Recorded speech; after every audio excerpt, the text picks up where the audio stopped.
Oke, saya mau ajak Bapak Ibu untuk mempelajari satu hal. Saya yakin ini hal akan memberkati Bapak Ibu sekalian.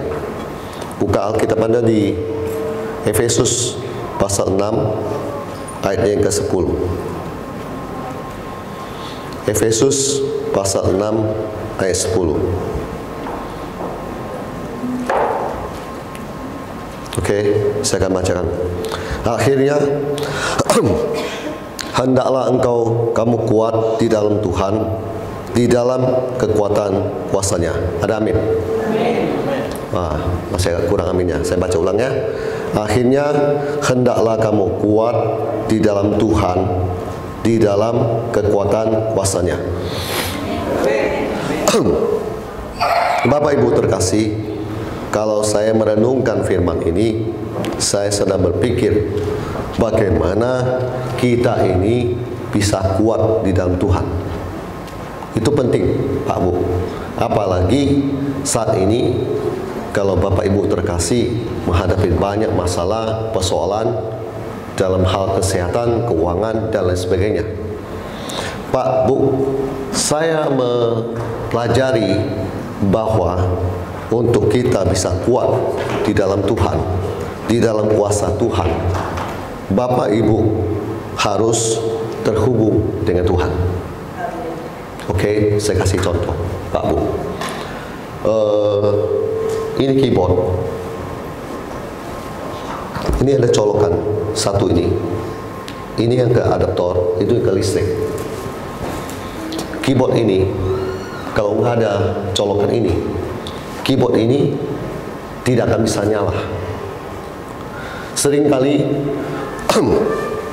orang berpikir begini, yang penting dia punya ability, kemampuan, talenta, dia nggak butuh Tuhan.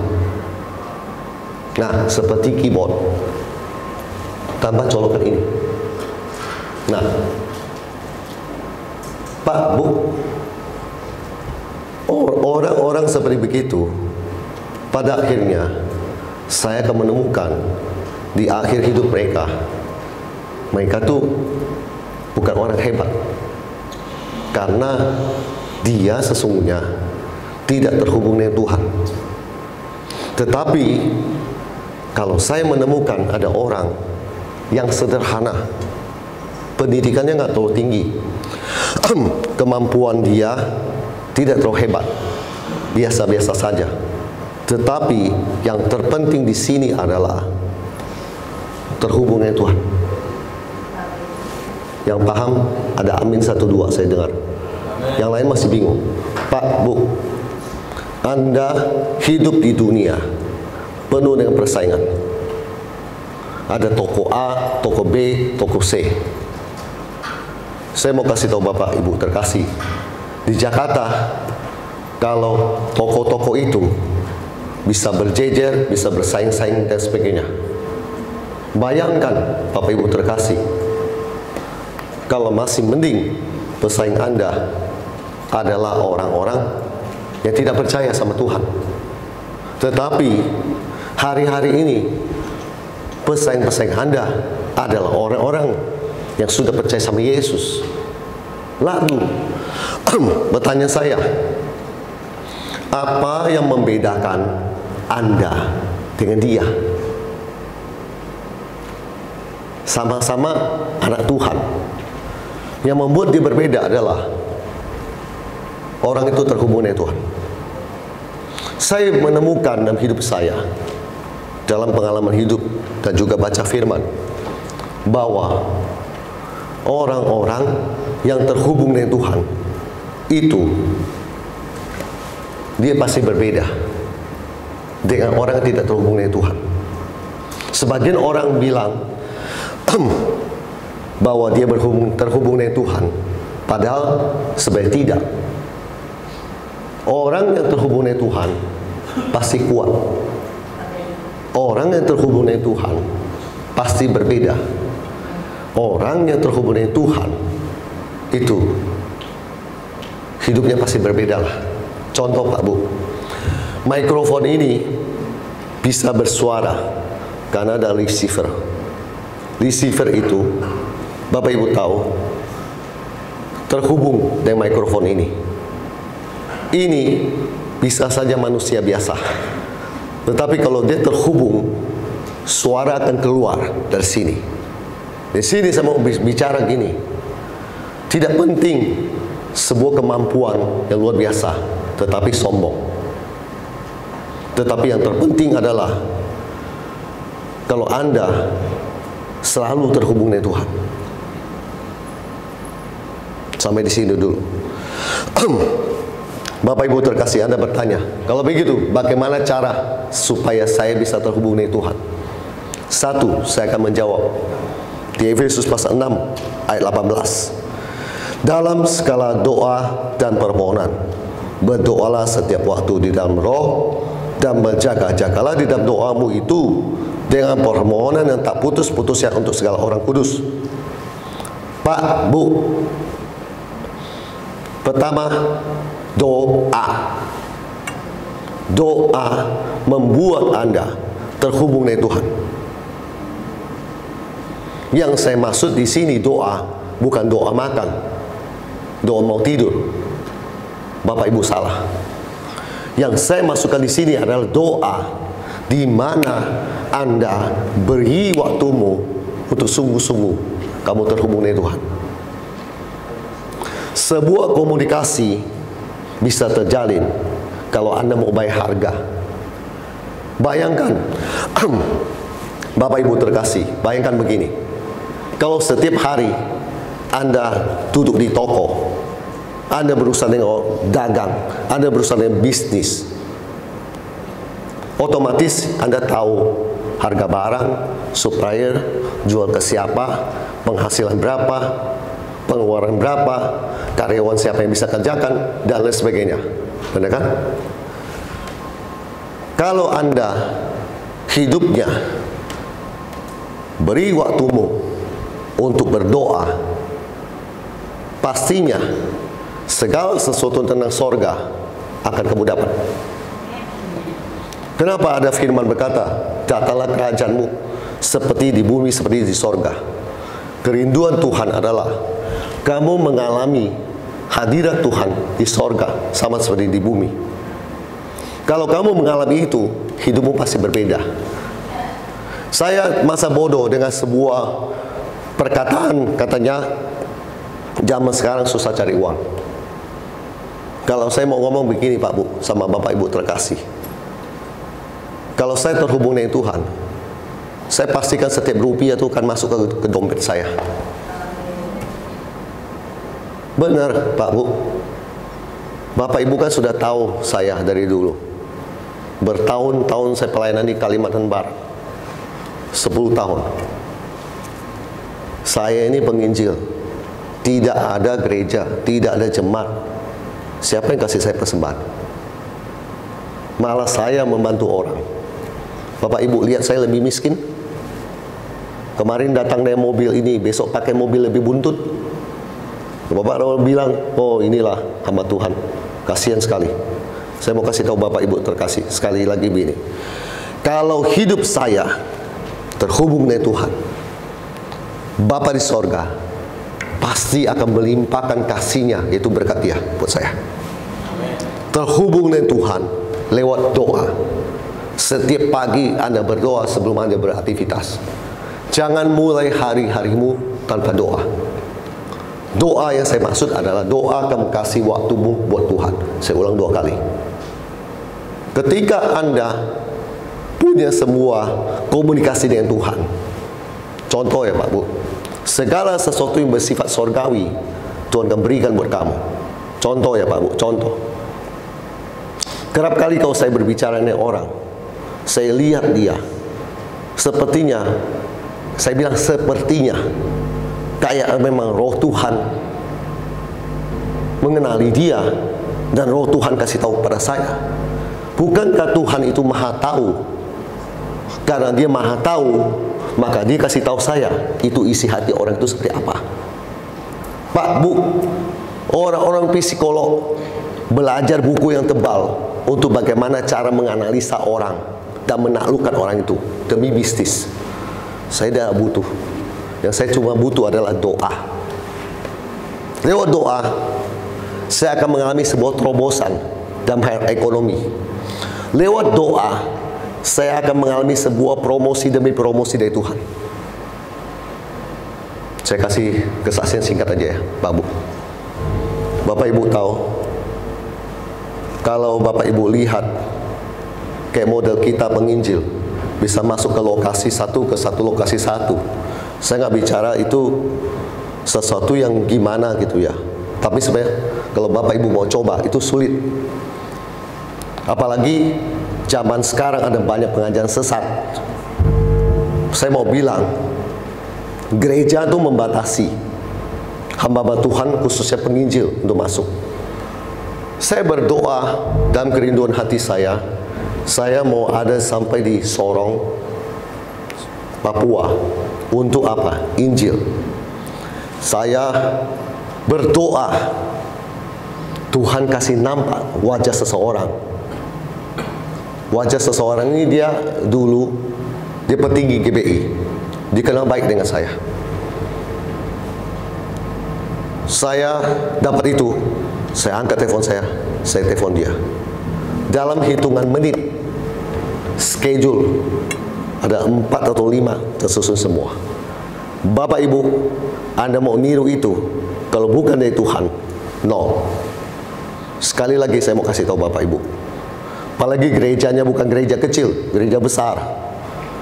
Bapak Ibu, saya mau kasih tahu Anda, kalau bukan karena Tuhan lewat doa, tidak akan terjadi. Makanya saya selalu memulai hidup saya dengan saya berkomunikasi dengan Tuhan. Saya ingat kalau saya tidak terhubung dengan Tuhan, bagaikan mikrofon ini tanpa receiver, saya adalah orang bodoh, tong kosong nyaring bunyinya, tidak punya kemampuan apa-apa. Karena ini bisa berbicara karena ada penghubungannya, karena ada kuasa, ada listrik, ada apa semua di situ, frekuensi dipancarkan, baru saya bicara, baru keluar suara ini. Dari sini saya mau kasih tahu, tanpa Tuhan Anda nggak ada papanya, kita nggak ada papanya. Amin. Di sini mengajarkan kita merendahkan hati untuk ingat di balik itu semua karena Anda mau terhubung dengan Tuhan. Beberapa orang memilih sibuk, tidak mau terhubung dengan Tuhan. Sampai dia ketemu satu titik, dia gagal, dia baru cari Tuhan. Bukankah Tuhan kasih Anda satu hari 24 jam? Tuhan bisa saja bikin sebuah kejadian Anda masuk ruang ICU, lalu kemudian nama dia terus dipanggil di ruang ICU itu. Dan Anda mau nggak mau juga harus tinggalkan semua pekerjaan Anda, dan Anda panggil dia terus di situ. Tetapi Tuhan lebih suka kamu sehat-sehat, kamu panggil dia. Amin. Amin. Siapa di sini yang suka sakit-sakit baru panggil Tuhan? Saya nggak mau. Saya mau saya sehat, saya panggil Tuhan. Hal yang kedua, cara Anda terhubung dengan Tuhan. Yohanes pasal 15 ayatnya ke-7. Yohanes 15 ayat 7. Jikalau kamu tinggal di dalam aku, akunya besar, firmanku tinggal di dalam kamu, mintalah apa saja yang kamu kehendaki, dan kamu akan menerimanya. Saya suka firman ini. Firman ini memberkati saya. Hal kedua, firman Tuhan di dalammu itu yang membuat kamu terhubung dengan Tuhan. Bukan firman Tuhan di luar. Ini di luar. Bagaimana caranya firman Tuhan itu bisa ada di dalam kita? Karena setiap hari kita baca, setiap hari kita ingat, setiap hari kita hafal. Generasi muda sekarang malas hafal Alkitab, malas hafal ayat. Saya mau bilang di dalam kesusahan saya, sesungguhnya ayat-ayat firman Tuhan itu yang waktu saya hafal itu yang menjadi kekuatan buat saya untuk saya terus terkonek dengan Tuhan. Saya sadar tanpa firman Tuhan dalam hidup saya itu nggak ada apa-apanya. Jadi yang membuat saya tetap bisa terhubung dengan Tuhan, suara Dia yang di dalam hati saya. Apa suara Dia? Firman Tuhan. Apa itu firman Tuhan? Itu Alkitab yang kamu baca setiap hari. Suara Tuhan di dalammu, itu yang menguatkan kamu, itu yang menguatkan kita, itu yang membuat kita dalam setiap bentuk kesusahan pun kita tetap ingat bahwa kita bisa melewati itu semua bersama Yesus. Jangan malas untuk baca Alkitab. Kasih waktu buat Anda renungkan. Renungkan, Anda baca, Anda pikirkan, renungkan, supaya itu masuk di dalam hatimu. Kalau firman ada di dalam dirimu, otomatis suara Dia dalam dirimu, kamu pasti nggak jauh dari Dia, dekat. Pak, Bu, kalau kita dekat sama Tuhan, itu luar biasa loh Pak. Bapak Ibu tahu, orang-orang dunia saja berupaya cari bupati, cari siapa, supaya apa? Kecipratan proyek. Saya mau kasih tahu kepada Bapak Ibu terkasih, kenapa sih nggak mau coba cari Tuhan supaya Anda mendapat kelimpahan dari kasih karunia-Nya? Malah fokusnya cari itu manusia-manusia itu. Manusia-manusia itu jatuh, kamu juga jatuh. Manusia itu di penjara, sebentar kamu juga dipanggil nanti oleh KPK. Saya mau kasih tahu pada Bapak Ibu terkasih, jangan kita handalkan orang-orang itu. Itu manusia. Hari ini dia diangkat, besok dia bisa jatuh. Kalau Anda dengan Tuhan, dia kekal selamanya sampai kita dipanggil oleh Dia. Amin. Dia kekal. Kalau Bapak Ibu terkasih dekat dengan Tuhan, Anda bilang, Bapak, saya pengen ini. Ada aja caranya ajaib ditunjukkan buat Anda. Ada aja. Kadang kita sampai nggak mengerti. Saya pribadi banyak mengalami hal-hal seperti itu. Makanya membuat saya selalu ingat sama Tuhan. Di dalam setiap khotbah yang saya sampaikan, Bapak Ibu kalau Anda simak dengan betul, Anda akan mengerti siapa Evangelis Hendrik. Apakah dia cuma pengkhotbah biasa yang mengkhotbahkan rutinitas khotbah dia, atau di balik itu orang itu memang mengasihi Tuhan. Bapak Ibu akan tahu, saya itu suka dekat sama Tuhan karena saya berpikir, kalau saya jauh dari Tuhan, saya nggak bisa mendengar suara Dia. Saya dekat dengan Tuhan seperti Maria, kasih waktu buat dia duduk di bawah kaki Yesus untuk mendengar. Banyak orang tidak tahu, yang dia fokuskan seperti Marta, sibuk ke sana kemari. Akibatnya pelayanannya salah-salah. Kenapa? Bertindak tanpa tanya sama bos. Amin. Tahu bertindak tanpa tanya sama bos. Inisiatif sendiri, bikin ini, bikin ini, bikin ini, bikin ini, bikin ini. Taunya Tuhan nggak pernah suruh itu. Maunya Tuhan, duduk dulu kamu. Ego kita nggak mau, duduk dulu. Tuhan bilang, duduk dulu, dengar, dengar, supaya kamu nggak salah dalam melangkah. Pak, Bu, kalau Anda duduk dulu, dengar suara Tuhan, tidak bakal salah dalam bisnismu, tidak bakal salah pelayananmu, nggak bakal salah masa depanmu, nggak ada kata menyesal atau apa. Kasih waktumu duduk 15 menit di dalam hadirat Tuhan, dengar suara Tuhan. Lebih penting daripada kamu berjam-jam di luar kerjakan banyak hal, tapi yang kamu kerjakan pada akhirnya gagal. Amin. Amin. Kenapa kita manusia kurang menyadarinya? Karena kita mengandalkan ego kita. Kita berpikir kita bisa, kita mampu. Sampai Tuhan tunjukkan kuasanya, kamu nggak mampu. Sebenarnya kamu nggak terhubung dengan saya, kamu nggak mampu. Speaker boleh harganya puluhan juta. Speaker gini saya tahu barangnya, karena saya suka barang-barang begini. Boleh puluhan juta, boleh punya kemampuan hebat, dia tunjukkan dirinya, gue hebat, gue bisa, gue S3, gue apa. Satu hal, kamu nggak terkonek dengan listrik, dengan kabel. Nol, kamu cuma berdiri situ aja. Gak ada apa-apanya di situ. Dipajang bertahun-tahun. S3 mau apa, gak terpakai semua. Kalau kamu terhubung dengan Tuhan, kamu dipakai. Saya mau jadi orang terpakai.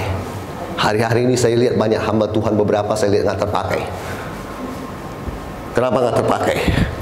Pelayanan kalah saing. Sorry saya ngomong bahasanya agak kasar, kalah saing. Mungkin ada kata yang lebih tepat lah, lebih halus lah. Saya mau jadi orang yang tetap Tuhan pakai. Sedih kalau nggak terpakai. Saya mau Tuhan terus pakai. Syaratnya harus terhubung dengan Tuhan, harus terus connect sama Tuhan. Sehingga kalau Tuhan bilang ke kiri, kanan, lurus, jalani itu semua. Yang ketiga, penutup.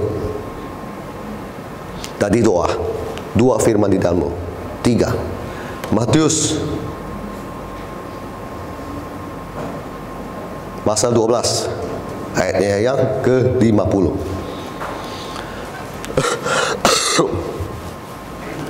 Sebab siapapun yang melakukan kehendak Bapa-Ku di sorga, dialah saudaraku laki-laki, dialah saudaraku perempuan, dialah ibuku. Ada amin. Ketiga, Pak, Bu, Anda akan terhubung dengan Tuhan kalau kita melaku firman. Itu tidak bisa dikompromi, Pak, Bu. Yesus tidak suka orang tukang hafal firman Dia, tukang baca firman Dia, tetapi tukang pembicara firman Dia, tetapi sesungguhnya dia bukan pelaku firman. Yesus mau kita anak-anak Tuhan pelaku firman. Kau tahu satu hal, kau lakukan. Kau tahu 2 hal, lakukan. Jangan kompromi.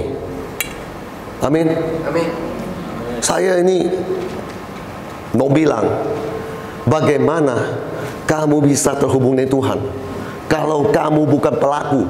Yesus tidak suka pendusta. Yesus tidak mau terhubung dengan orang-orang seperti begitu. Hidupnya munafik. Yesus nggak akan mau terhubung. Boleh saja kamu colok-colok gitu, tapi listriknya nggak nyala, tetap aja nggak ini. Boleh kamu ngaku, ya saya pelayanan di sini, saya begini, tapi hidupnya nggak berubah. Tadi pulang dari pelayanan, saya selalu merenung satu hal. Kenapa ya orang tuh suka bangga kalau dia berdiri di mimbar pelayanan? Bukankah kamu harus lebih bangga kalau kamu pelaku firman, walaupun kamu nggak berdiri di sini? Amin. Amin. Ayolah berpikir yang lebih cerdas. Bukan bangga kamu main musik, tapi masih begini, masih minum. Bukan masalah salah dan merokok, tetapi kamu membinasakan bait Allah, yaitu kamu, tubuhmu. Itu masalahnya. Kalau kamu binasakan bait Allah, kau akan mati. Kayak seperti saya dulu, sakit-sakitan, terbaring, gak berdaya. Saya dulu perokok. Kau udah sering cerita di sini. Saya perokok. Gak ada yang hebat dengan itu semua. Minum juga gak ada yang hebat dengan itu semua. Kalau kamu, kita, Bapak Ibu terkasih, mau terhubung dengan Tuhan, gak lain kita harus kudus. Amin. Amin. Boleh kasih tisu aja. Sorry. Anda harus mau terhubung dengan Tuhan. Sorry. Anda harus jadi pelaku firman. Pelaku artinya salah satunya hidupmu harus mencerminkan apa yang firman Tuhan ajarkan. Kok kita kan sudah baca, Pak, Bu, kita kan sudah dengar firman Tuhan sekian tahun.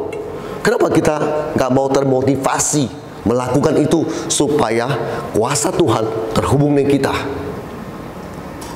Setiap kali kamu melakukan firman Tuhan, Yesus tuh senang. Saya punya beberapa bawahan di dalam pelayanan saya. Saya lihat yang beberapa, ada satu yang tukang pemberontak, yang satu saya lihat dia selalu melakukan. Pastinya saya mau ngomong dengan terus terang di hadapan Bapak Ibu terkasih. Terserah Anda mau milih, ngomong saya pilih kasihlah apalah. Saya cuma mau ngomong gini, yang melakukan apa yang saya perintahkan dan saya suruh, itulah yang saya akan naikkan gajinya. Bapak Ibu bilang nggak fair, saya mau ngomong, kembali lagi ke firman. Percayakah Anda, setiap orang melakukan firman Tuhan, Yesus punya mata lihat dia, Yesus punya mata perhatikan dia. Dia boleh susah, dia boleh tertindas, tetapi tangan Tuhan sebentar lagi akan menolong dia.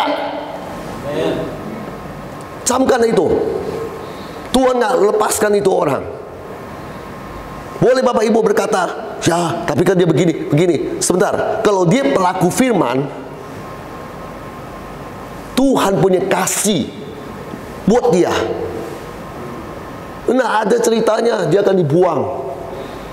Dia boleh dibuang oleh keluarganya, tapi Tuhan akan kasih kemurahan pada orang itu lewat orang-orang yang Tuhan tunjuk. Kalau Tuhan cuma tunjuk, terjamah langsung.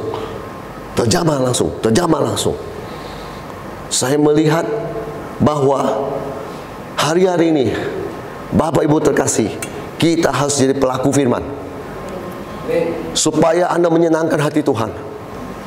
Jangan menjadi orang pemberontak. Yesus nggak mengajarkan kita jadi pemberontak. Kenapa Yesus selalu mengumpamakan domba, bukan kambing? Dan kita pada tercatat dia akan pisahkan di akhir zaman domba dengan kambing. Artinya yang pemberontak akan dipisahkan. Saya mau hidup saya sepenuhnya seperti domba, nurut apa kata Tuhan, melakukan apa yang Tuhan suruh, melakukan perintahnya, supaya ketika kita berdoa, sesungguhnya Anda terkonek dengan Tuhan. Kalau Anda terkonek dengan Tuhan, penutup saya, sorry, tadi saya ngomong penutup, ini ngomong penutup. Ya ini benar-benar,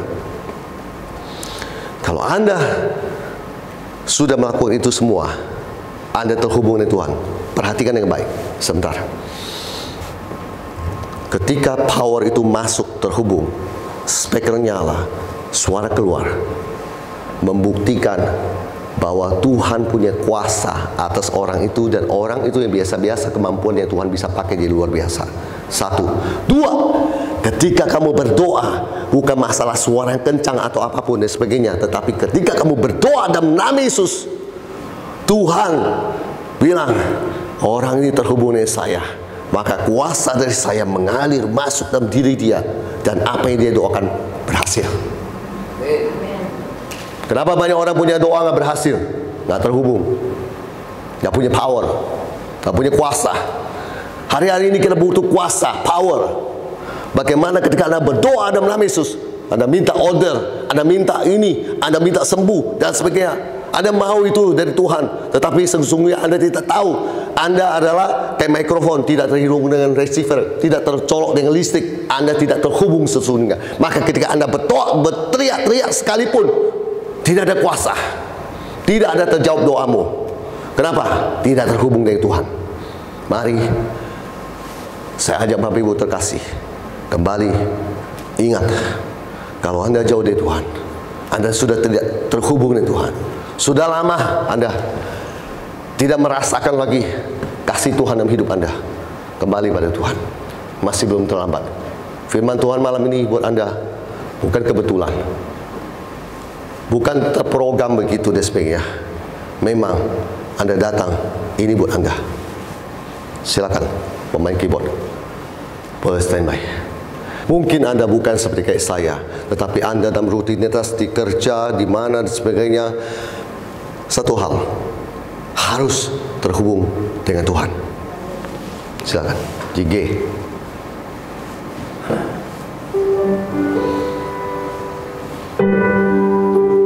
Terima kasih Tuhan, Kau baik. Adakah Bapak Ibu terkasih ketika Anda mendengar firman Tuhan ini, kemudian Anda Tuhan jamah hatinya. Mari berdoa sama Tuhan. Biar Dia pulihkan Anda. Biar Dia perbaharui Anda, supaya Anda mau datang lagi pada Tuhan, mendekat pada Dia, terhubung dengan Dia. Itu penting, Bapak Ibu terkasih. Kalau malam ini ada Bapak Ibu datang dengan kondisi sakit, penyakit dan sebagainya, Anda mau didoakan, saya izin sama hambanya, boleh maju ke depan.